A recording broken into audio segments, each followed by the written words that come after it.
बिस्मिल्लाहिर्रहमानिर्रहीम। हम लोग टैक्स क्रेडिट्स के बारे में पढ़ रहे थे और दो बातों को हमने सेपरेटली डिस्कस किया।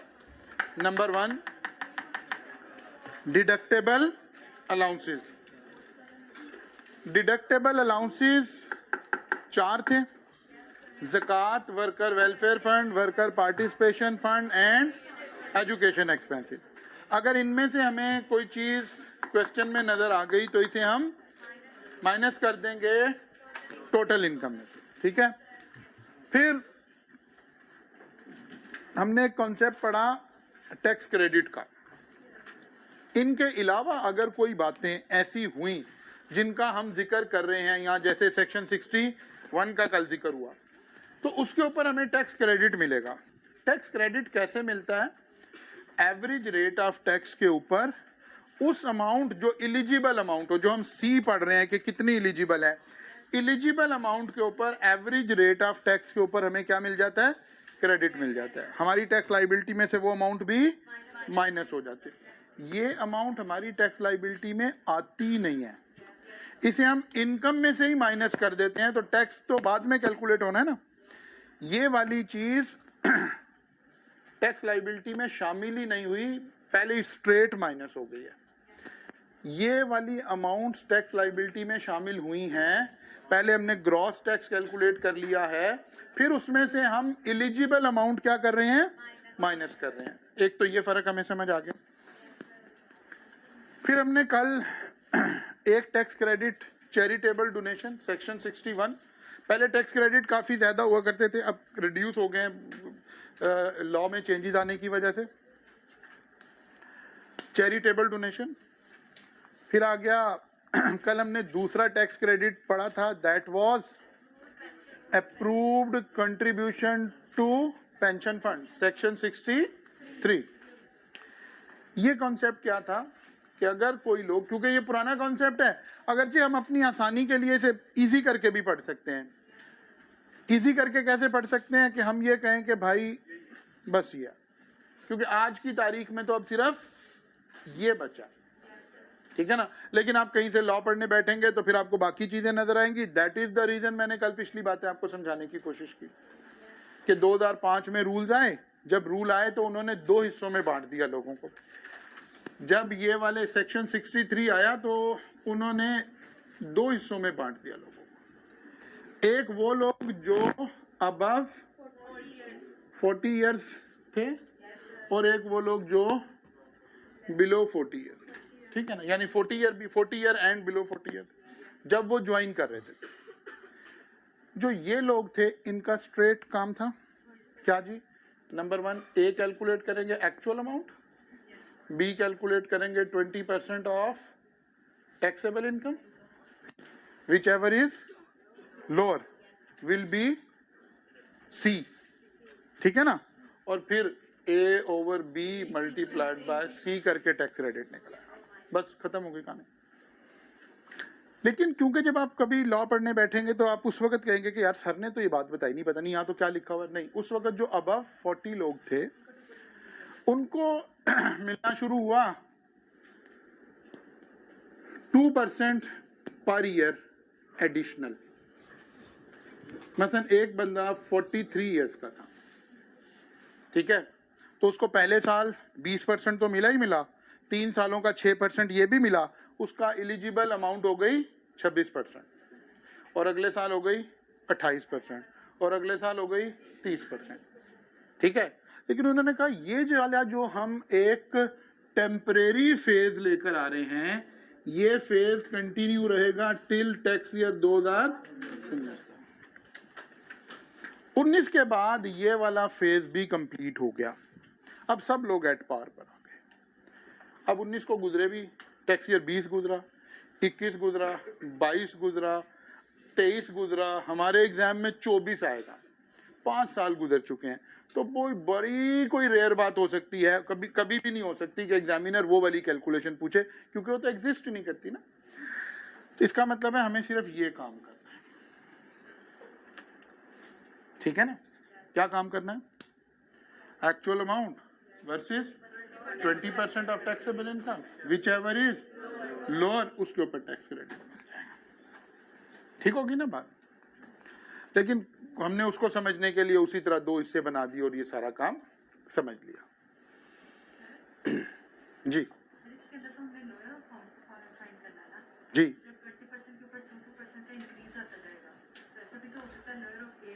हाँ, तो जो भी लोअर आएगा वो 20% की स्लैब बढ़ गई है, बाकी लोअर का कॉन्सेप्ट तो अपनी जगह ही रहेगा। लोअर का कॉन्सेप्ट तो अपनी जगह ही रहेगा। मैं फिर कह रहा हूँ, अपने आप को आसान रखें। अब हमारा 20% से अलावा कोई काम नहीं है, बस सिर्फ यही लॉ है आपके लिए। ठीक है ना, आपके लिए यही लॉ है। Actual amount 20%, that's it. वो 22%, 24%, 28% वाली कहानी 2019 तक थी, वो खत्म होगी। अच्छा जी,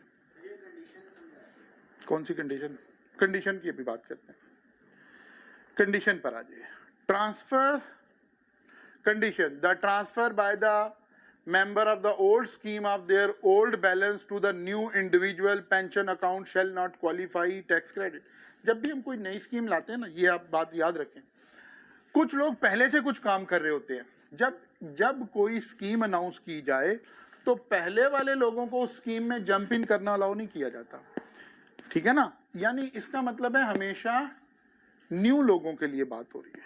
यही बात लिखी हुई है कि अगर कोई बंदा एग्जिस्टिंगली कोई पेंशन स्कीम बना, पेंशन स्कीम तो एक फाइनेंशियल डॉक्यूमेंट है ना, ये तो हमने क्यूएम में फाइनेंस में पढ़ा था। यहां तो हम उसका क्रेडिट अलाउ कर रहे हैं कि अगर कोई बंदा, यानी ये कोई स्कीम नहीं है, पेंशन, एन्युइटीज, परपेचुइटीज, ये स्कीम, इंश्योरेंस स्कीम, ये तो पहले से एग्जिस्ट करती है ना।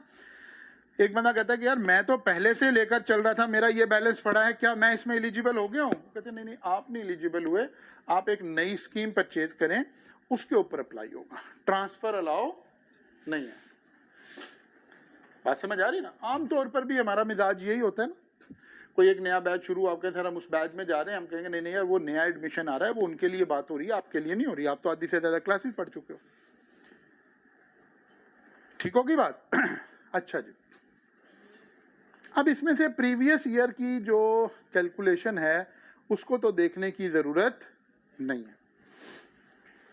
अच्छा जी, जी हर साल अपडेट होता रहता है, हर साल अपडेट होता रहता है, और ये टेबल हमें एग्जाम में अवेलेबल होगा। ठीक है ना, एग्जाम में अवेलेबल होगा, हमारे करंट ईयर का टेबल हमारे पास। हाँ, वो मैं वो कह रहा हूँ ना, हर साल अपडेट होता रहता है, तो हमने अपडेटेड वाला अप्लाई कर देना। अच्छा जनाब, 3 उसूल लगे हैं, जरा फिर पढ़ते हैं, ओरिजिनल से पढ़ते हैं। C is the lower of A, actual amount, B 20%, however if he join, ये वाली ज्वाइनिंग वाली बात आ गई, और फिर आखिर में क्या लिखा हुआ है? however total contribution shall not exceed 30% of the taxable income of previous year। इसका मतलब 3 चीजें कैलकुलेट हो रही है। ठीक है ना, 3 चीजें कैलकुलेट हो रही हैं। कैसे? ए कैलकुलेट हो गया एक्चुअल, बी कैलकुलेट हो गया परसेंटेज, जो भी 21, 22, 25%, और सी हो गया 30% of previous year, which ever is lower. ठीक है ना, विच एवर इज लोअर। अच्छा, प्रीवियस ईयर भी बाद दफा इनकम दी हुई नहीं होगी एग्जाम में, तो फिर ए और बी अप्लाई हो सकेगा, फिर ए और बी अप्लाई हो सकेगा। अच्छा जनाब देखिए, mister Anjar has disclose taxable salary income of 2.6 million for tax year 2017. He also informed you that he joined the pension at the age of 43 year in tax year 2017. जब स्कीम आई उसने जब join किया 2017 में ज्वाइन किया, जब join किया उसकी as कितनी थी? 43 year, by paying 6,90,000 as contribution. His taxable income for tax year 2016 is 2 million. Let's assume ये आ गया, हम कह रहे हैं आएगा नहीं। ठीक है ना, अब क्या करना था? टैक्सेबल इनकम कितनी आ गई? 26 लाख। डिडक्टेबल अलाउंसेस अगर होंगे तो माइनस कर लेंगे, यहां से क्या निकालेंगे?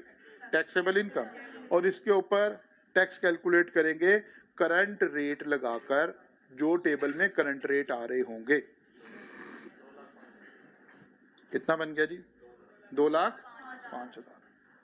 अब अगर ये क्रेडिट हमें अलाउ ना होना होता तो हमें 2,05,000 पे करने थे गवर्नमेंट को, लेकिन गवर्नमेंट कह रही है कि नहीं यार, आपने एक ऐसी जगह पर 6,90,000 इन्वेस्ट किया है जो एलिजिबल है। क्या देखना है अब मैंने? टैक्स क्रेडिट कंट्रीब्यूशन ए 6,90,000, बी 20 नहीं 43 साल में ज्वाइन किया ना, तो 6% ये 26% of taxable income. Taxable income कितनी है? 26 लाख। 26 लाख का 26% 6,76,000। और तीसरी बात, क्योंकि पिछले साल की इनकम भी दी हुई है, इसका 30%, तो वो कितना आ गया? 6 लाख। इन तीन में से सबसे कम क्या है? विच एवर इज, और लगेगा क्या? A over B multiplied by C की कैलकुलेशन आ गई हमारे पास 6 लाख की। अब टैक्स क्रेडिट निकालेंगे। 2,05,000 तकसीम 26 लाख मल्टीप्लाइड बाय 6 लाख, तो 47,308 रुपए माइनस हो गया। बाकी का टैक्स आपने देना।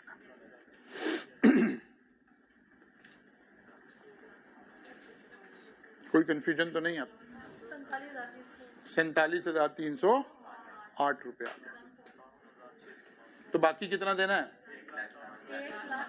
1,57,692। अच्छा, ओके। नाउ अब हम एक जनरल गुफ्तगू करते हैं।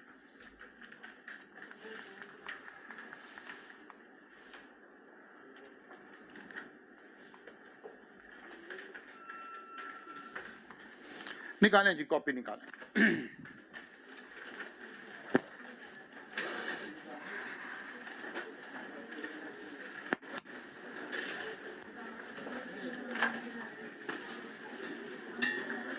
अब जो हम करने लगे हैं ये आपको 100% समझ आ जाना चाहिए। कोई शख्स है जिसकी मिस्टर एक्स की सैलरी है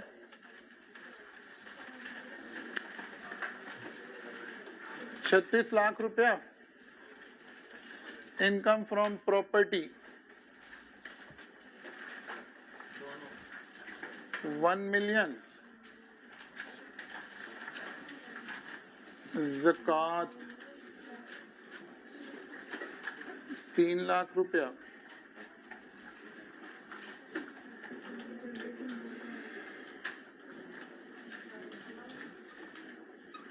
donation to charity institution 5 lakh रुपया,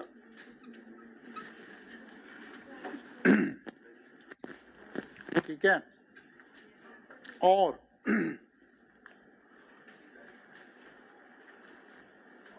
section 42 pension fund,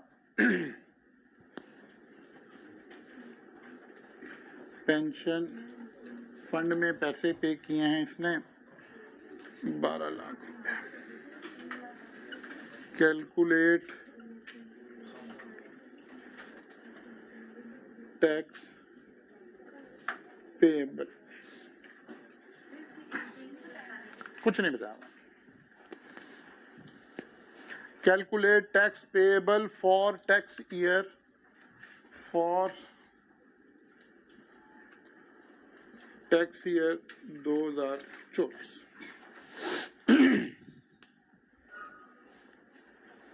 calculate tax payable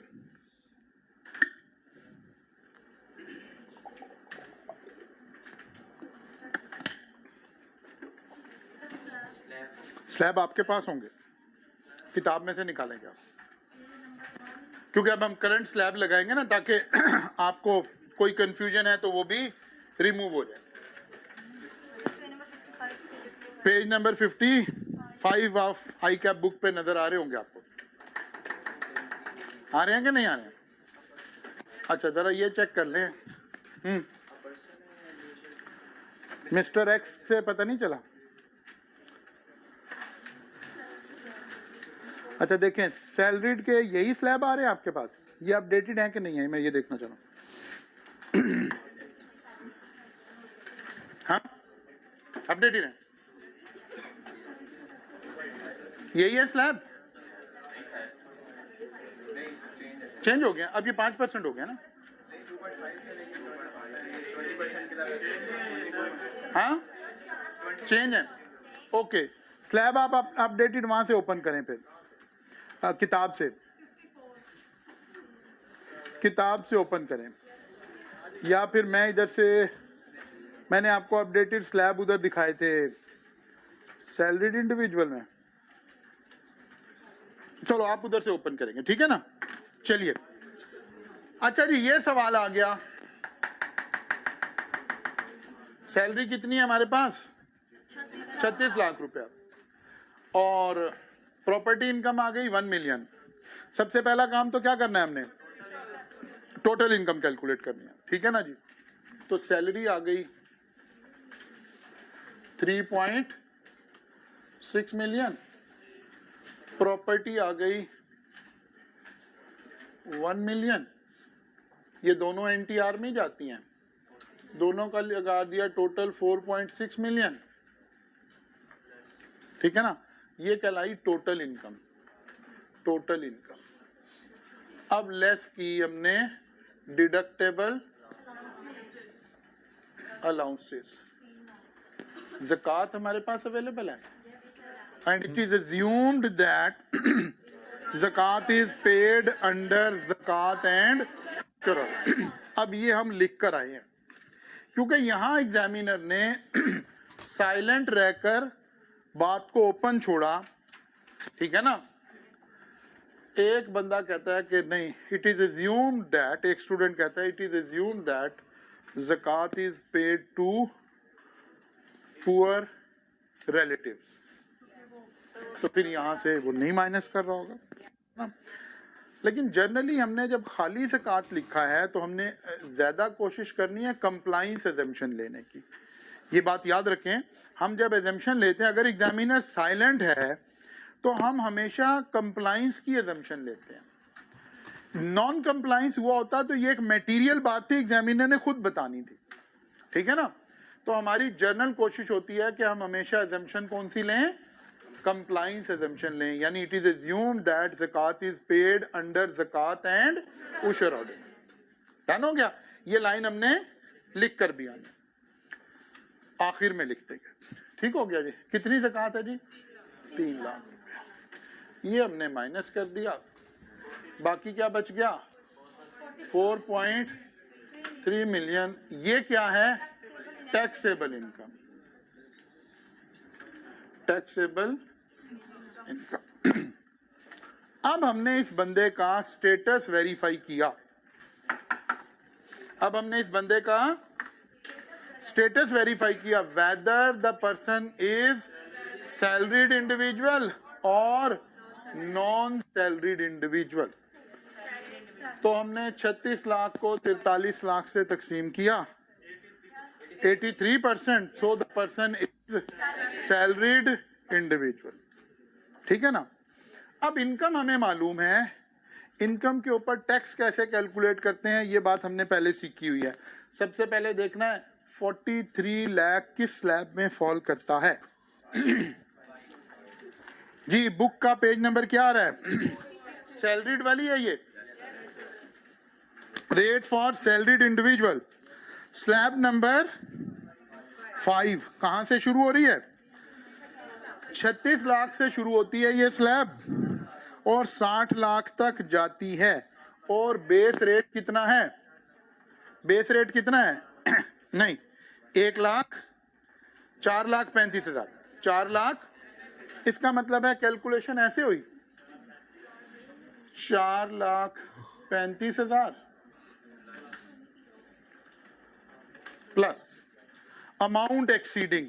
अब 43 लाख, मैं यहाँ कैलकुलेशन ही करता हूँ, 43 लाख माइनस 36 लाख इंटू 27.5%।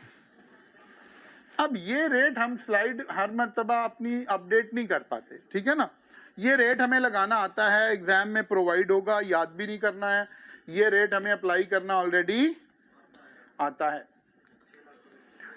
कितना टैक्स बन गया जी?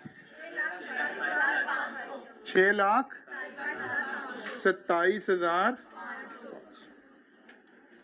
अगर ये दोनों सेक्शन ना होते, सेक्शन 61 एंड 63, तो बस यही 6,27,500 टैक्स देना था। लेकिन ये सेक्शन कह रहा है कि नहीं भाई, आपने एक अच्छा काम किया हुआ है, आपने डोनेशन पे की है टू चैरिटी इंस्टीट्यूशन। फिर एग्जामिनर खामोश रहा, फिर एग्जम्पशन लेनी पड़ेगी हमें, ठीक है ना। या हो सकता है एग्जामिनर ऐसे लिखता, donation to charity institution mention under section 100C। अब एग्जम्पशन लेने की कोई जरूरत नहीं। या ऐसे लिखा होता, donation to charity institution falling under schedule 13, तो कोई एग्जम्पशन लेने की जरूरत नहीं थी। बात समझ आ रही है ना। क्योंकि डोनेशन में हमें क्वालिफाई करने के लिए हमारे पास 4 बातें लिखी हुई थी, ठीक है ना। हमारे पास 4 बातें लिखी हुई थी। नंबर 1, गवर्नमेंट, कौन से इंस्टीट्यूशन, यूनिवर्सिटीज, कॉलेज, पहली बात वो लिखी हुई थी। फिर हॉस्पिटल्स लिखे हुए थे, फिर 100C लिखा हुआ था, और 13। अगर इनमें से कोई मेंशन होता तो फिर तो एग्जम्पशन लेने की जरूरत नहीं थी। और अगर मेंशन नहीं है तो हमने एग्जम्पशन ले ली कि ये चैरिटेबल इंस्टीट्यूशन एलिजिबल है, ठीक है ना। ये एलिजिबल है, these donation are eligible for tax credit. बस ये बताने की जरूरत नहीं है कि यहाँ एलिजिबल है या यहाँ एलिजिबल है, बस हमने एग्जम्पशन ले ली कि ये एलिजिबल है, ठीक है ना। अगर साइलेंट हुआ एग्जामिनर तो हमने एग्जम्पशन लेकर फिर आगे चलना है। अगर ये एलिजिबल है तो फिर टैक्स क्रेडिट मिलना है। अब आपकी मर्जी है, आप चाहें तो वर्किंग में जाकर टैक्स क्रेडिट कैलकुलेट कर लें, ताकि आपको अपना कॉस्मेटिक साइड ऑफ द जो क्वेश्चन है वो आपकी ठीक रहे। तो आपने कहा जी टैक्स क्रेडिट फॉर डोनेशन, ठीक है ना। हमें सबसे पहले डोनेशन में क्या कैलकुलेट करना है? सी कैलकुलेट करना है। ए क्या है? Actual amount. एक्चुअल कितनी है जी? 5 लाख। बी क्या है? बी क्या है? इसका पहले स्टेटस देखना पड़ेगा, इंडिविजुअल है या कंपनी है। मिस्टर एक्स का मतलब है इंडिविजुअल है। इंडिविजुअल की लिमिट क्या है? 30%। अच्छा, जिस इदारे को डोनेशन दी है वो एसोसिएटेड तो नहीं है, इसका मतलब है डायरेक्ट 30% वाली प्रोविजन लगी। तो बी हमने निकाला जी 30% of taxable income 4.3 million,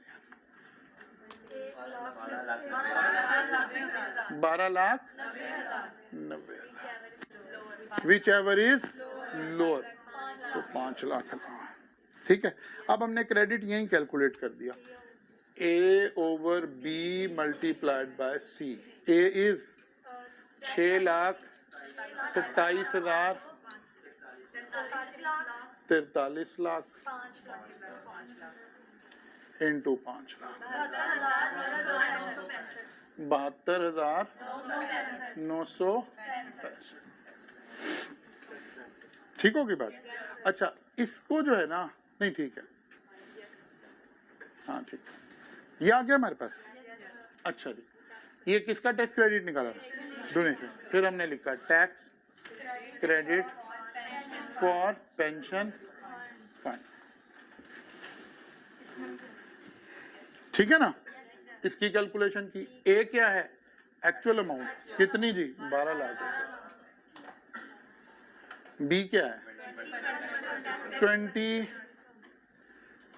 12 lakh. B क्या है? 20% of 4.3 million, 8 lakh, which ever is C decide हुआ। फार्मूला फिर वही लगा, A over B multiplied by C, 6,27,500 divided by 4.3 million into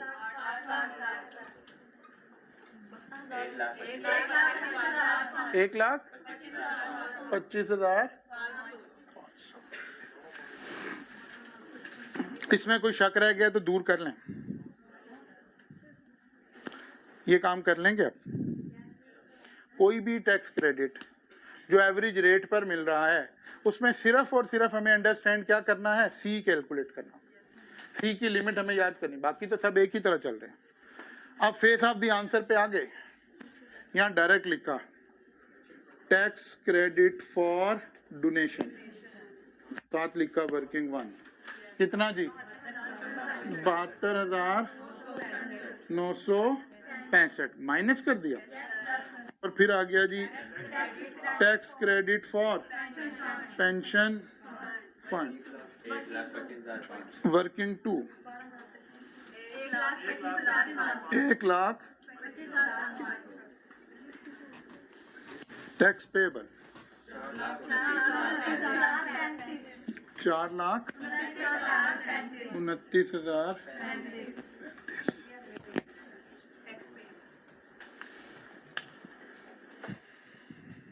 को बात समझ आ रही कि नहीं काका? हैं? तो जितने मरी हुई तुम्हारी आ रही है निकल रहे तो हैं? हाँ जी, कोई बात समझ तो नहीं आ गई? आ गई है? नहीं आ गई है? ओके हो गया। अब जरा एक बात समझें, हो सकता है, अब जरा इस कॉन्सेप्ट को हम सम अप कर लें, हो सकता है इसी पैटर्न पर कोई एक टैक्स क्रेडिट और आ रहा हो, 2 आ रहे हो, 3 आ रहे हो, 10 आ रहे हो, कोई फर्क नहीं पड़ रहा। वर्किंग में जाके आराम से, वर्किंग में जाने का फायदा क्या हो रहा है, आप इजी हो गए हैं, जरा पेज ज्यादा लग रहा है, कम लग रहा है, आपको कोई टेंशन नहीं हो रही, फिर उठाकर फेस ऑफ द आंसर पर आ जाएंगे। और अगर कोई एक ही टैक्स क्रेडिट हुआ क्वेश्चन में तो उसे फेस पर ही ले आएंगे वर्किंग में जाने की बजाय, भले उसे भी वर्किंग में ले जाएं, कोई फर्क। ये कॉस्मेटिक साइड है, ये कोई कॉन्सेप्ट से इसका कोई ताल्लुक नहीं है। अब इसके बाद यहां assumptions लिखेंगे वर्किंग के बाद, ठीक है ना?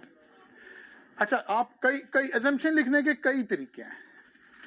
ज़कात की assumption ज़कात की वर्किंग पे कर दें, डोनेशन की assumption डोनेशन पे कर दें, सारी assumption इकट्ठी लिख दें, इससे कोई फर्क नहीं पड़ता, ठीक है ना?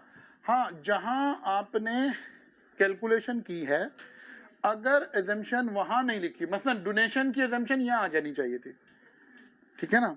अगर यहां नहीं लिखी हुई है तो यहां कहीं लिख दें रेफर टू assumption, कि आप पहले मेरी assumption भी देख लो, मैं किस assumption से चल रहा हूं। बात समझ आ गई ना? किसी भी तरह प्रेजेंट किया जा सकता है, इसका कोई स्टैंडर्ड फॉर्मेट नहीं है। आप assumption यहीं लिख दें, यहां तो assumption चाहिए ही नहीं थी। ज़कात की assumption क्योंकि छोटी सी है, आप यहां भी मेंशन कर सकते हैं। हाँ, देख लें जहां आपको फिट बैठ रही है जगह, अगर आपके पास यहां जगह नहीं है तो ना लिखें, नीचे ले जाएं, जहां assumption लिख रहे हैं वहां लिखते हैं, ठीक है ना? सारी कंडीशन नहीं लिखनी।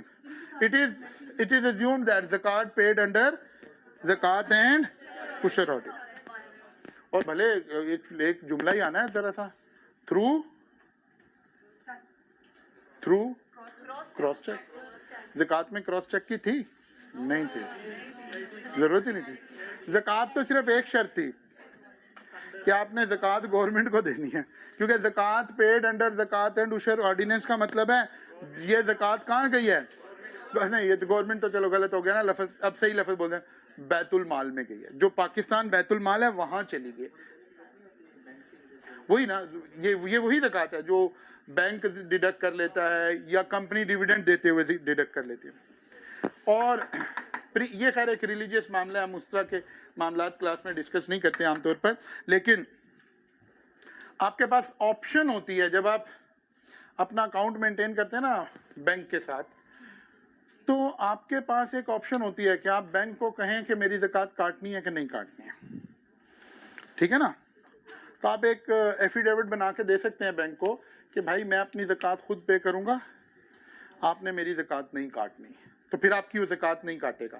जब नहीं काटेगा तो ये ज़कात पेड अंडर ज़कात एंड उशर ऑर्डिनेंस नहीं है, जो आप ज़कात पे करोगे उस पर क्रेडिट नहीं मिलेगा, ठीक होगी ना बात। आमतौर पर कंपनी जब डिविडेंड देती है वहाँ ज़कात कटती है। जब आप बैंक में अकाउंट मेंटेन रखते हैं तो उस अकाउंट पे अगर करंट अकाउंट नहीं है तो ज़कात बाय डिफ़ॉल्ट कट जाती है, अगर प्रॉफिट एंड लॉस अकाउंट है आपके तो। या अगर आप वहाँ नहीं कटवाना चाहते तो आपके पास ऑप्शन क्या होती है, आप ज़कात की अंडरटेकिंग दे दें कि मैं अपनी ज़कात खुद पे करूँगा, बैंक मेरी ज़कात ना काटे। अच्छा जी, नहीं कुछ भी नहीं, बस एज इट, बिल्कुल एज इट। क्लियर होगी बात जी। क्या ये टैक्स क्रेडिट, तीन बातें, डिडक्टेबल अलाउंसेज हमें एंटरटेन करने आ गए, डिडक्टेबल अलाउंसेज एंटरटेन करने आ गए, बंदे का स्टेटस सैलरीड है कि नॉन सैलरीड है ये पता चल गया है, टैक्स क्रेडिट 1 2 3 4 5 जितने मर्जी आ जाएं, हर वो टैक्स क्रेडिट जो एवरेज रेट पर आना है वो ऐसे चलता जाएगा। अब रिड्यूस हो गए हैं, पहले 4-5 थे, अब एवरेज रेट वाले बल्कि बचे ये 2 हैं, ठीक होगी बात जी। अच्छा जी, एवरेज रेट वाले टैक्स क्रेडिट आ गए हमारे।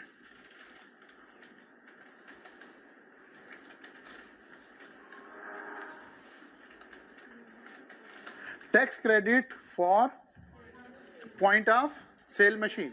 आपने देखा आजकल आप अगर किसी जगह से ग्रोसरी शॉप से ग्रोसरी करते हैं तो वो जब आपको वो देते हैं, रसीद देते हैं, तो उसके ऊपर एक FBR का लोगो भी बना हुआ आ रहा है, ठीक है ना, और एक QR कोड भी लगा हुआ आ रहा है, ठीक है ना। ये वो इदारे हैं जिनको हमने, जब शबर जैदी साहब आए, वैसे तो ये इसाक डार साहब ने इनिशिएट किया हुआ था काम, लेकिन फिर ये रुक गया था, और फिर शबर जैदी साहब जब फाइनेंस मिनिस्टर आए और इन्होंने कोशिश की कि हम मुल्क के कुछ मामलात को ठीक करने की कोशिश करें, तो उनमें से एक मामला यही था कि कहते थे यार पॉइंट ऑफ सेल हर जगह इंस्टॉल करें क्योंकि हमारा रिटेलर हमें टैक्स नहीं दे रहा। पॉइंट ऑफ सेल इंस्टॉल करने का मतलब है कि ये बंदा जब जैसे ही सेल होती है ये सेल FBR में रिपोर्ट हो जाती है ऑनलाइन सिस्टम के थ्रू। अब ये जो बंदा है, आमतौर पर हमारा, मैंने इस रिटेल सेक्टर में जब मैं फुल टाइम प्रैक्टिस करता था बड़ा काम किया हुआ है, हमारे जो बड़े बड़े रिटेलर हैं ना, ये भी कुछ टैक्स नहीं पे करते, ज़ीरो टैक्स पे कर रहे होते हैं, ठीक है, सेल ही कोई नहीं है ये। यानी जिस रिटेलर की रोज़ाना की सेल 1 करोड़ रुपया है वो रोज़ाना की सेल 1 लाख भी डिक्लेयर नहीं करता, इतना बड़ा गैप है। वैसे ही नहीं हम मतलब मुल्क का हमारे का बेड़ा गर्क हुआ, हम तो सिर्फ यही समझ रहे हैं ना कि जी हुक्मरान ही लूट के खा गए हैं, ठीक है ना, हर एक ने एक ही काम किया। खैर है नहीं हो, ये तो एक अलग बहस है। तो उस निज़ाम को जब कोई ठीक करने की कोशिश करता है तो ये जो करप्ट लोग हैं ये बड़े पावरफुल हैं, और फिर पता चलता है कि उस बंदे को ही पीछे हटा देते हैं। मतलब Shabbar Zaidi is one of the best person जिसने आके चीज़ों को ठीक करने की कोशिश की, लेकिन मामला फिर वही हुआ, वही लोग जो लेकर आए उन्हें उसे साइड पे करना पड़ा। पॉइंट ऑफ सेल, अब साथ ही गवर्नमेंट ने कोई इंसेंटिव भी देना है, 2 इंसेंटिव दिए हुए हैं इस वक्त पॉइंट ऑफ सेल वालों को। एक इंसेंटिव गवर्नमेंट ऑफ पंजाब ने दिया हुआ है कि अगर रेस्टोरेंट ने पॉइंट ऑफ सेल लगाया हुआ है तो आप रेस्टोरेंट पे, ऐसे रेस्टोरेंट पे जाके खाना खाएं जहां पॉइंट ऑफ सेल लगा हुआ है और आप क्रेडिट कार्ड से पेमेंट कर दें, तो आपका जो टैक्स है वो 5% लगता है रादर देन 18% के, तो आपको 10-11% का डिस्काउंट आ रहा होता है अगर आप क्रेडिट कार्ड से पेमेंट करने का फ़ायदा क्या हुआ, बैंकिंग चैनल में आ गई है, अब सेल छुपाई नहीं जा सकेगी, अब उसे टैक्स देना ही पड़ेगा। अब जो रेस्टोरेंट्स पॉइंट ऑफ सेल पर नहीं है, तो जो लोग होटलिंग करते हैं वो सबसे पहले जाके पूछते हैं भाई आप पॉइंट ऑफ सेल पे हैं, कहते नहीं, कहते यहाँ नहीं डिनर करना, कहीं और जा रहे हैं। बात समझ आ रही है ना, क्योंकि 10-12% का डिस्काउंट एक अच्छा डिस्काउंट है, तो कस्टमर खुद रजिस्ट करेगा और मजबूरन ये लोग पॉइंट ऑफ सेल पे जाएंगे। ठीक है, ये तो कस्टमर को फायदा दे दिया ना, आपको फायदा दे दिया। एक फायदा उन्हें भी दे रखा है। उन्हें क्या फायदा दे रखा है वो यहाँ सेक्शन 64D में लिखा हुआ है। All tier 1 retailer are required to integrate with board's point of sale online real-time reporting system. A tax credit for point of sale machine will be allowed to. अब ये वो मशीन भी खरीदेंगे, वो मशीन आएगी थोड़ी सी एक एक्स अमाउंट, वो कहता है यार इसके ऊपर भी टैक्स क्रेडिट मिल जाएगा आपको। Tax credit will be allowed for the tax year in which the point of sale machine is installed, integrated and configured with the FBR computerized system at the lower of. Number 1, amount actually invested in purchase of point of sale machine, एक मसला।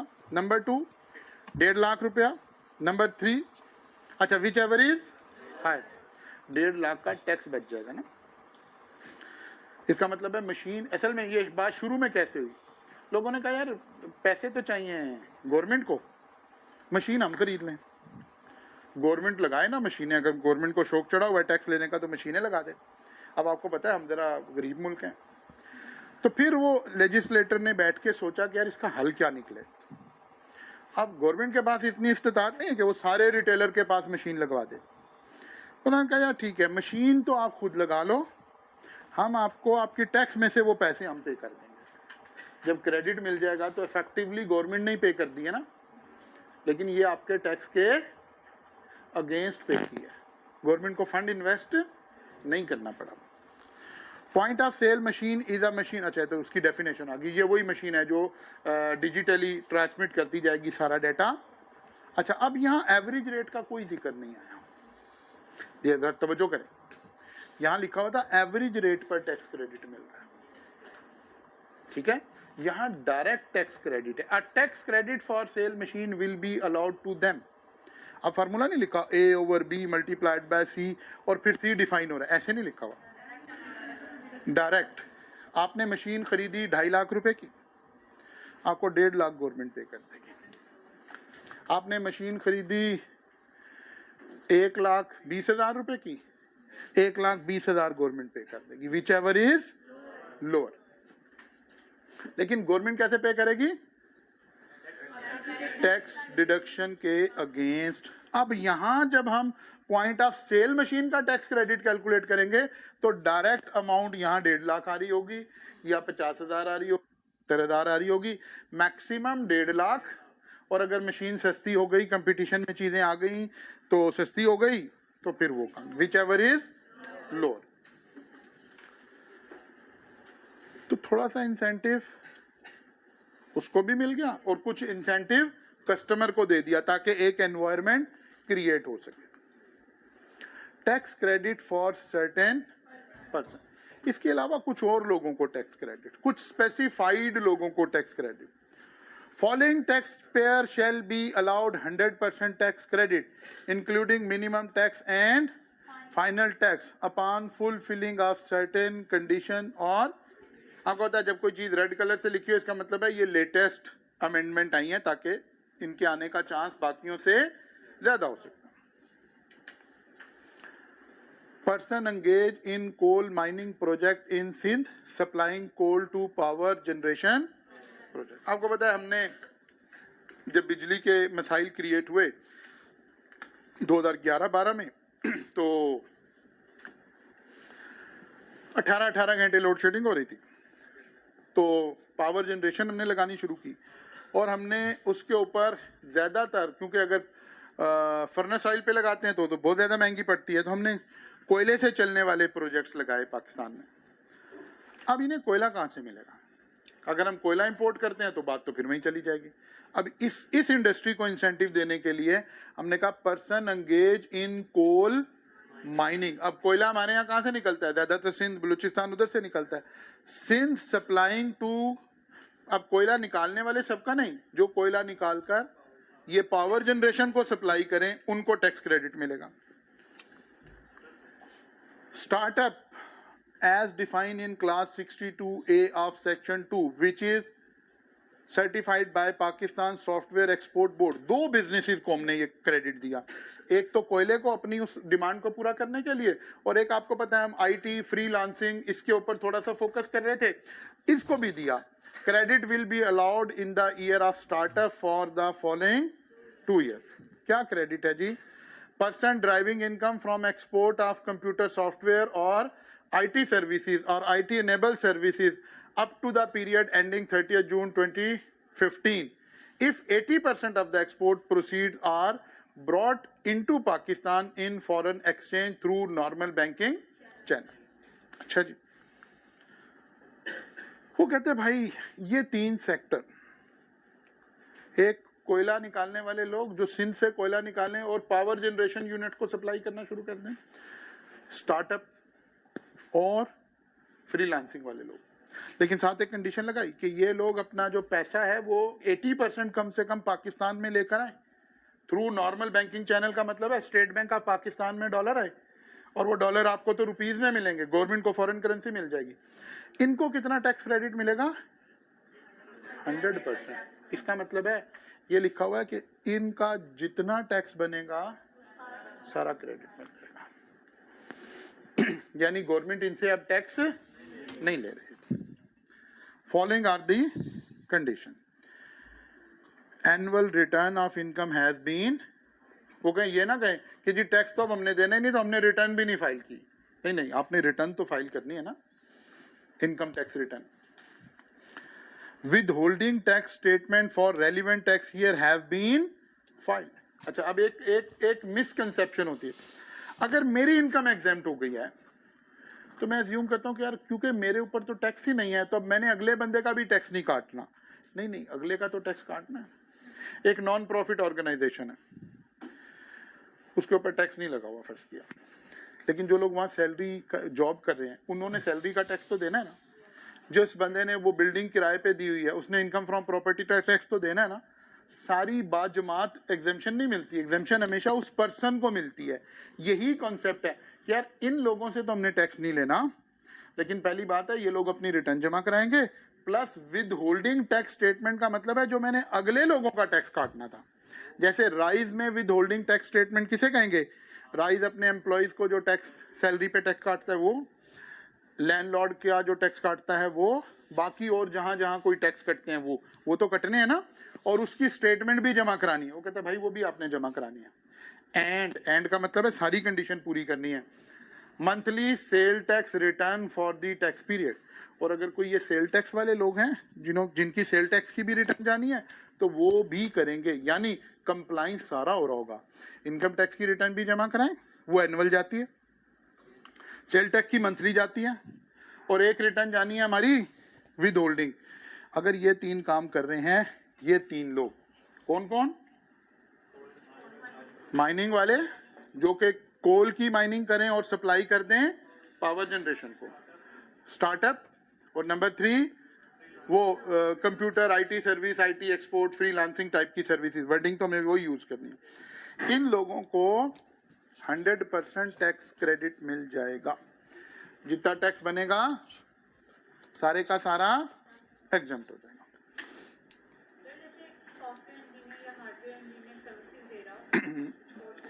जी बिल्कुल होगी, बिल्कुल होगी, अगर वो out of country दे रहे।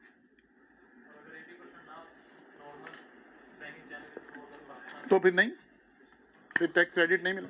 हाँ जी, फुली टैक्सेबल हो जाएगा, फिर फुली टैक्सेबल हो जाएगा। असल में जब कोई इतना बड़ा बेनिफिट मिल रहा हो तो फिर गवर्नमेंट 100% कंप्लाइंस मांगती है ना। बेनिफिट जो दे रही है गवर्नमेंट तो फिर 100% कंप्लाइंस भी मांग रही हो।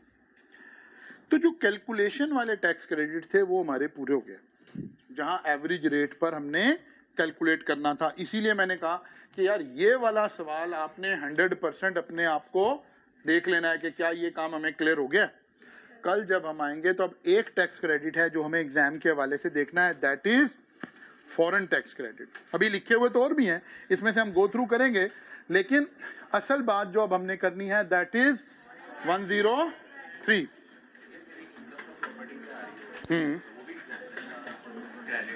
हाँ, अगर ये क्राइटेरिया पूरा, अगर ये क्राइटेरिया, अच्छा जी, कल भी मैंने आपको बताया था कि आज हमारा एक सेमिनार भी हो रहा है एआई के ऊपर, इंशाल्लाह ताला 2 बजे, ठीक है ना। तो आप में से ज़्यादातर लोग कोशिश करें कि उसको ज्वाइन करें, ताकि आप थोड़ा सा चीज़ों को सीख सकें और अप्लाई कर सकें। क्या कह रहे हैं? कल मुलाकात होगी इंशाल्लाह, यहाँ से आगे चलेंगे।